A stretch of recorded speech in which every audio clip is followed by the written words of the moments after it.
Hello guys, it's Shadow Freddy 9000 and today I am going to be showing you a quick review of the new Makeship Plushie for the Walten files, which is Bond. So I'm just going to gloss over real quick the bag.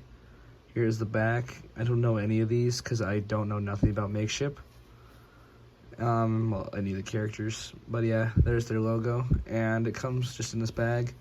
Nothing else is in this bag, it's just the plush. But speaking of the plush, let's look at some of the tags on it first.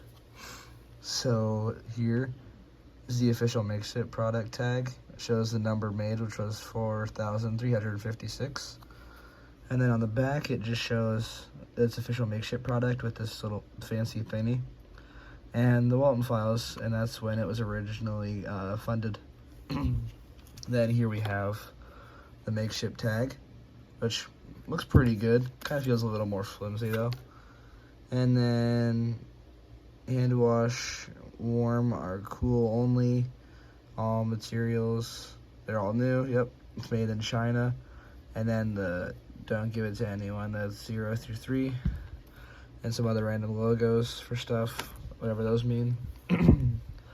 But yeah, so now let's actually get into the plush. So let's start from the top to bottom. So let's start off with his ears. His ears are definitely the way they showed up in the Walten files, of course.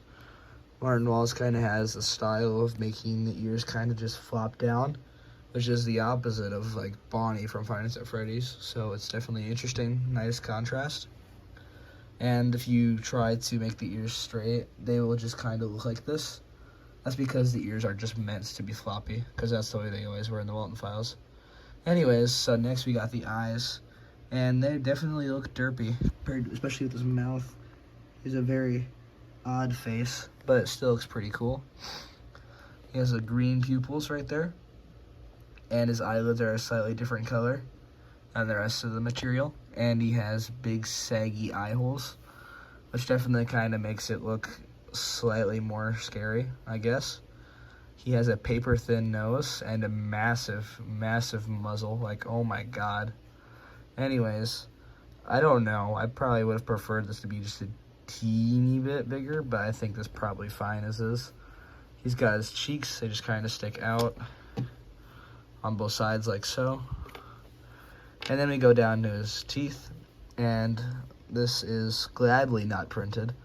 These are all in there, just sewn in. And then you have the rest of his smile, which is also sewed in. Everything on Bond's head is actually sewed in. When it gets down to the body, that's where it kind of gets more lazy. Makes sense though, because his head's the biggest part of him. Yeah, once again, here's his teeth. Now his bow tie goes all the way around. It connects to the back. Looks pretty cool. It looks like it's actually hand tied and everything. Pretty nice. And it's red, pretty droopy. And then now we go to the body. Now the body is printed. You can kind of see right here, I move my fingers through it. It's not that bad, to be honest. I probably would have preferred it wasn't, but I don't think it's the end of the world. Still pretty cool plush for like $25. Also, it's a limited edition too, so. Also, this front half of his body is printed. Now the back half and his bottom are not. You can tell that that's natural material by just the mild color difference. It's not the worst. And then we go to the arms here. And now this is printed and the hands are too, but these strips right here are kind of made out of like a more like rough material. Same as like, I'd say, Freddy's top hat maybe, from like the original series, kind of that material.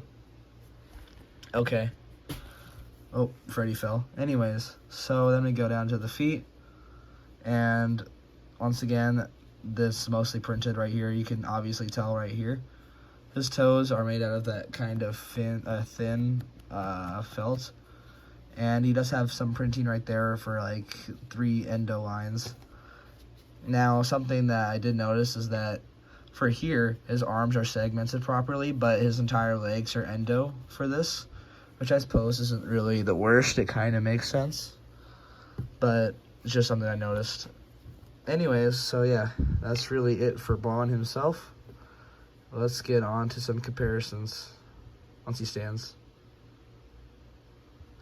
Okay, so I edited an image of Bond right here, and this is what he looks like in the game, or not the game, the franchise thing, VHS tapes.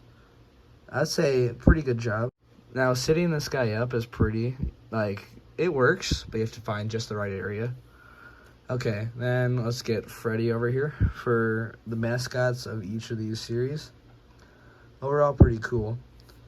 Now let's get Nightmare Bonnie, because they're both rabbits and they're both torn up and have, you know, sharp teeth and look like killer robots pretty much.